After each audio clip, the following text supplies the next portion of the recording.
ಸಾತಗಾನಕೆರೆ ಗ್ರಾಮದಲ್ಲಿ ನಿರ್ಮಾಣವಾಗಿರುವ ಚರ್ಚ್ ಉದ್ಘಾಟನೆಗೆ ಗ್ರಾಮಸ್ಥರು ಅಡ್ಡಿಪಡಿಸಿದ ಹಿನ್ನೆಲೆಯಲ್ಲಿ ಬುಧವಾರ ತುಮಕೂರು ಜಿಲ್ಲಾ ಪೊಲೀಸ್ ವರಿಷ್ಠಾಧಿಕಾರಿ ಕೆವಿ ಅಶೋಕ್ ರವರು ಸ್ಥಳಕ್ಕೆ ಭೇಟಿ ನೀಡಿ ಪರಿಶೀಲನೆ ನಡೆಸಿದರು. ನಂತರ ಗ್ರಾಮದಲ್ಲಿ ಶಾಂತಿ ಸಭೆ ನಡೆಸಿ ಸಾರ್ವಜನಿಕರೊಂದಿಗೆ ಚರ್ಚಿಸಿದರು. ಮಾಧ್ಯಮಗಳಿಗೆ ಪ್ರತಿಕ್ರಿಯೆ ನೀಡಿದ ಅವರು, ಈ ವಿವಾದವನ್ನು ಗಂಭೀರವಾಗಿ ಪರಿಗಣಿಸಿ ತನಿಖೆ ಕೈಗೊಳ್ಳಲಾಗಿದೆ.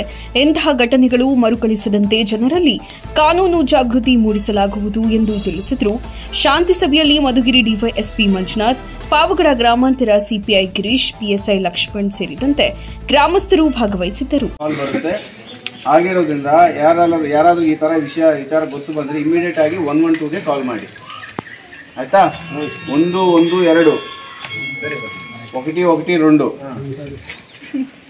112 ಆಯ್ತಾ? ఈ నెంబర్కి ఫోన్ ಮಾಡಿ ఫోన్ చేయండి. ఎంబడే బెంగళూరు నుంచి మాకు కాల్ వస్తుంది. కంట్రోల్ రూమ్ బెంగళూరు, తుమ్కూరు నా కంట్రోల్ రూమ్ కాల్ వస్తుంది. అక్కడి నుంచి ఇక్కడికి వస్తుంది. అంతా చేరి ఒక 15 నుంచి 30 నిమిషాల లోపల వస్తారు.